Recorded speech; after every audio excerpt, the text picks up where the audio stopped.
E aí, família? Suavidade na nave? Se liga só nessa caminhada. Pelo que tudo indica, partidos vão trair a esquerda e o jogo político vai ter aquela invertida. Bom, vamos tentar entender aí o que é que está se sucedendo. BBT, rodopeia, põe na tela para nós ver. Simbora. Pessoal, já falei para vocês muitas vezes que as eleições municipais serão um alicerce, a base sólida para 2026. Uhum. E isso é muito importante. É lógico que tem gente aí que fala: não adianta, já era, mesmo a esquerda estando fraca, não vai adiantar, a direita não consegue ganhar, não consegue voltar para o poder. Mas não é Uhum. bem assim que funciona, pessoal. Eu já disse para vocês que eu tenho uma visão de que se a esquerda estiver muito fraca, muito derretida mesmo, como já está e vai piorar, aí, meu amigo, inevitavelmente não tem como nem se criar qualquer tipo de narrativa Com contra certeza. alguém. Ou seja, da outra vez, todo o consórcio se voltou contra o Bolsonaro, criou toda uma narrativa. Agora é diferente. Os próprios deputados estão se voltando contra a esquerda. Dá uma olhada nessa matéria do Globo. Essa notícia é uma das piores que o Lula e o consórcio poderia ter, com ministérios, PP, republicanos e União se afastam do PT nas capitais e optam pelo PL. Pois é, em 10 cidades, num rol que inclui São Paulo, Belo Horizonte, Salvador, Porto Alegre, pelo menos um dos 3 partidos não só não apoiarão candidatos a prefeitos do PT e serão contra o PT, mas também estarão na mesma aliança do PL de Jair Bolsonaro. Pessoal, para o Lula, esse é o pior cenário que ele poderia imaginar. Se o Lula não tiver nenhum suporte com prefeitos, não tiver nenhum suporte com vereadores para bancar uma eleição ali em 2026, um dos fatores que vai mudar muito e que a gente viu acontecer no último ano, que foi o aumento do número de deputados e senadores conservadores, né, menos esquerda e mais. Alguém duvida de que o Lula jamais terá esse apoio devido à sua soberba e arrogância? A prepotência do Lula é escancarada. Eu duvido que ele vai conseguir. Duvido. Conservadores, isso pode dobrar. A aposta do PL e a aposta do centro-direita é que vai dobrar. E aí, meu amigo, você imagina se nós tivéssemos o dobro de deputados e senadores de direita hoje? Cara, muita coisa ia ter acontecido. Pacheco não teria se tornado líder do Congresso Nacional. Exatamente. Impeachment do Alexandre de Moraes já teria sido emplacado Há por muito parte da tempo. oposição. Várias pautas teriam rolado e até impeachment do Lula talvez poderia ter sido implantado já. Então, assim, se tivesse colocado mais deputados e senadores, era muito mais forte. E vamos lembrar que em 2026 o foco não é só a presidência da República, é também o Senado. Esse ano de 2022, um senador por estado entrou. Então, tiveram aí 27 senadores novos que entraram, de 81. E mesmo assim, uma grande leva veio de senadores de direita, tá? De direita. Agora, no próximo ano, 2026, é o dobro. 2 terços da casa vai se renovar. Se a direita tiver organizada e conseguir colocar pelo menos 70% lá dentro, meu amigo, vai ser um rebuliço, tá? Ter o Lula ou não ter o Lula é menor dos problemas, porque vai dar um rebuliço gigantesco lá dentro do Congresso Nacional. E os partidos que outrora estavam do lado do Lula já viraram as costas para ele. Então a base, o alicerce de 2024 agora, já tá virando areia do Lula, tá? Vamos lá, outro ponto precioso para a gente aqui para a direita foi que o Bukele tomou posse ontem como presidente de El Salvador. Nayib Bukele, Oh. ou Nayib Bukele, né, como eles falam, ele teve ali como presença, né, vamos dizer assim, até uma presença ilustre, a figura do Milei. Encontro entre os mitos da direita mundial, Nayib Bukele e Milei na posse do segundo mandato de Bukele. Olha só aqui o momento em que chegam os dois e se cumprimentam.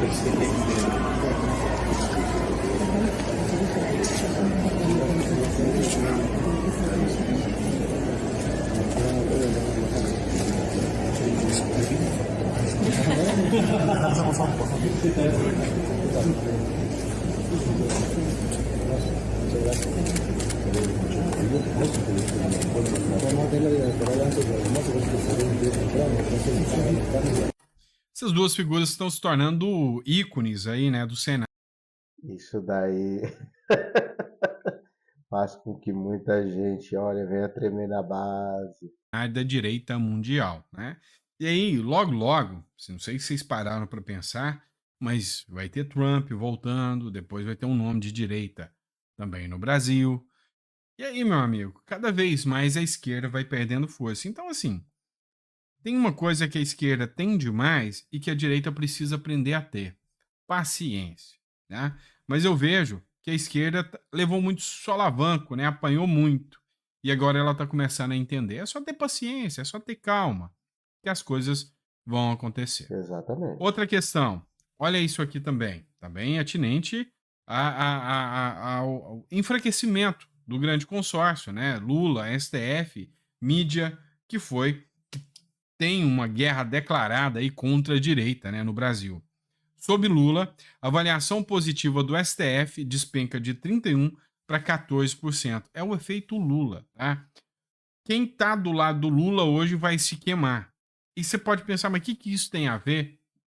Um deputado, um senador ou um candidato que lê essa matéria e vê o seguinte, peraí, quem se alinha ao Lula cai, despenca na opinião pública, tá, guiçá, o STF não precisa de voto, mas eu preciso. Com Então, certeza. tô fora do Lula, vou sair fora do Lula, vou me descolar do Lula e vou pra vibe da direita. Esse é o grande ponto que nós estamos falando agora. A esquerda está derretendo pela má gestão do governo Lula e está levando todo mundo que está com ele. A direita está tendo um bom discurso nas redes sociais. Tem 1 ano e meio que eles estão tentando emplacar aqui um controle das redes sociais. Seguraram muito tempo, né? Não está no pior momento. Tiveram um momento de início de ano onde eles estavam com tudo. Eles tinham poder, olha o que eles fizeram no 8 de janeiro. Exato. Não tinha ninguém contrapondo a eles. Agora já tem gente contrapondo a eles. O Congresso norte-americano, Elon Musk, vários jornais internacionais falando de um certo autoritarismo no Brasil. A coisa começou a mudar. E emplacar um controle de redes sociais agora, meu amigo, seria dar um tiro no pé. Então, assim, as coisas, por mais ruim que pareçam, ainda estão indo no caminho. Olha só essa matéria aqui, só para vocês terem noção. Isso aqui tá circulando, ou seja, tem jornal que ainda tem coragem de divulgar, tem jornal que está falando, as redes sociais ainda estão divulgando. Por exemplo, essa matéria aqui. STF antecipa a sessão para que ministros possam viajar a Portugal. Aí, como que é o negócio? Empresa do Gilmar Mendes? Dinheiro público? Para evento organizado por empresa do próprio Gilmar Mendes. O que acontece? Os eventos, né, as sessões presenciais, geralmente elas são marcadas na terça e quinta-feira, ou na quarta e quinta-feira, no Supremo Tribunal Federal. E aí vai ter um evento em Lisboa, de uma empresa do Gilmar Mendes, que costuma reunir membros dos três poderes lá em Portugal. E o evento já está programado nessa data próxima aí, para dar tempo, né? Vai ser dia 26, 27 e 28. Para dar tempo dos ministros da Suprema Corte irem, anteciparam as audiências para eles poderem ir. Isso era coisa que acontecia e ninguém falava nada. Mas aí se começa a juntar os fatos. Na última diária que o ministro Dias Toffoli, ele pediu 100 mil só para um segurança dele. Então já Nossa, começa a acender um alerta. Peraí, uma empresa ligada ao Gilmar Mendes, que faz eventos em Lisboa para recepcionar ministros do STF. É o dinheiro público que vai bancar isso? Eles estão antecipando o trabalho deles para eles poderem viajar. Então, assim, vem depois da notícia da Folha de São Paulo de que o judiciário brasileiro é o mais caro do mundo. Então, tudo isso começa a ir somando. O discurso começa a chegar até a população e a população vai chegando num ponto e começa a cobrar os meios de comunicação, a cobrar os políticos, e isso dá resultado. Até pouco tempo atrás você não viu o Estadão criticar o Supremo, mas olha isso aqui. Matéria do Estadão.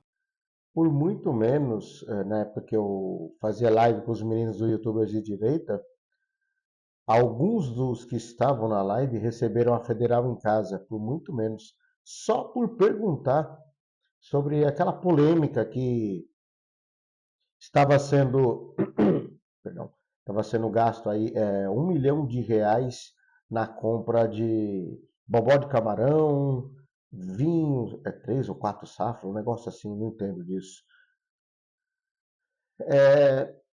Bom, segue o baile, segue o baile. Manual de autocontenção para o STF. Ou seja, o STF devia se conter, está extrapolando. A sociedade discute cada vez mais os exageros do Supremo e se preocupa com a legitimidade das suas decisões, pois há quem ganhe com o caos. Cabe aos ministros ouvir os críticos de boa fé. Gente, isso aqui foi o Paulo Martins que publicou, já vou ler o comentário dele, mas você tem noção de que até os jornais do grande consórcio estão batendo de frente com o STF agora. A OAB se manifestou contra a decisão do ministro Alexandre de Moraes. Ou seja, aquela empáfia, aquela situação que iniciou lá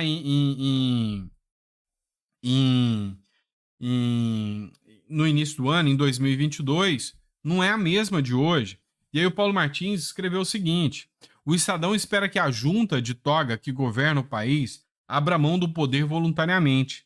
Não vai acontecer. O único caminho é o Senado deixar de ser uma casa dominada por covardes. Na verdade, o Estadão sabe disso. Então, aqui, a crítica toda ao Senado que não abre impeachment dos ministros. Só que o Paulo Martins aqui, o que ele não entendeu é que a pressão popular faz muita diferença. Você acha que os redatores do Estadão não estão sentindo a pressão? Os comentários das pessoas nas matérias que são publicadas?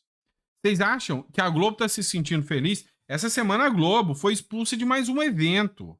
E o Estadão está começando a entender: opa, eu preciso prezar pelo meu faz-me rir. Afinal, eu preciso de público para ter mídia. E tendo mídia, eu ganho publicidade. Nem todo mundo só vive de verba publicitária do governo, como a Globo está aí se dando bem com essas verbas publicitárias.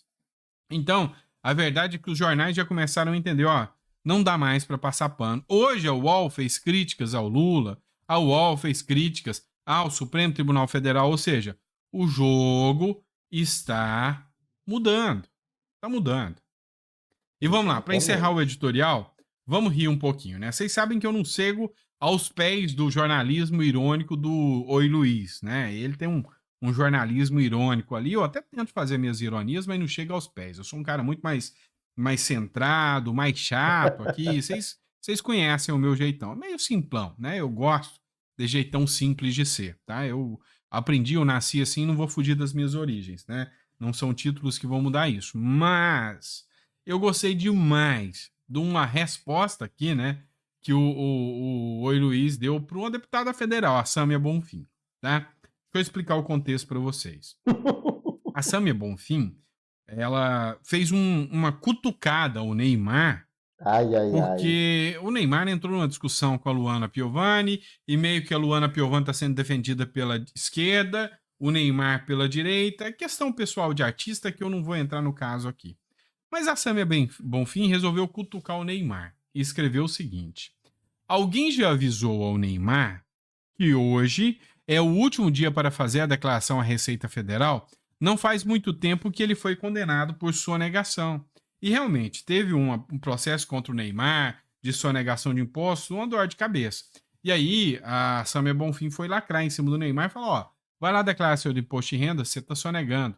E o Oi Luiz foi lá e deu uma catracada no Neymar. Ele, sendo de direita, catracou o Neymar, mas para acertar de tabela na Sâmia Bonfim. Pois é, Neymar, faça a sua declaração ou será condenado.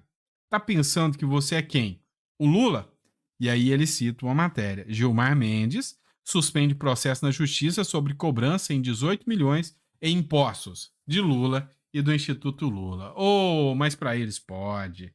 para a esquerda pode tudo, afinal, não é o que se faz, é quem se faz. E aí, se você tem bons amigos, tem tudo, principalmente nesse meio político, né? E assim, foi um tanto quanto didático para lembrar vocês: se você é da turma do Lula, beleza, né? Sempre tem alguém para liberar os impostos aí para você. Agora, se você não Verdade. é, vão partir para cima e sempre vão achar algum argumento para estar te criticando. Não é assim que funciona? É. Pois é, pessoal. Obrigado por ter acompanhado a gente em mais um editorial. Daqui a pouquinho a gente volta, meio. Acompanhe lá no canal dele, hein? Bom, não se esqueçam, esse conteúdo aqui não tem como objetivo difamar, caluniar e injuriar nenhuma pessoa. Apenas fazer um react das informações que rola aí sobre o espectro político. Mas quem diria, hein? Será que o Lula vai ser traído pelos partidos? Não esqueça que eu vou deixar no comentário fixado os links dos grupos do WhatsApp e Telegram para que você não perca nenhuma notificação. Um forte abraço do Baixinho, até um próximo vídeo. Fui!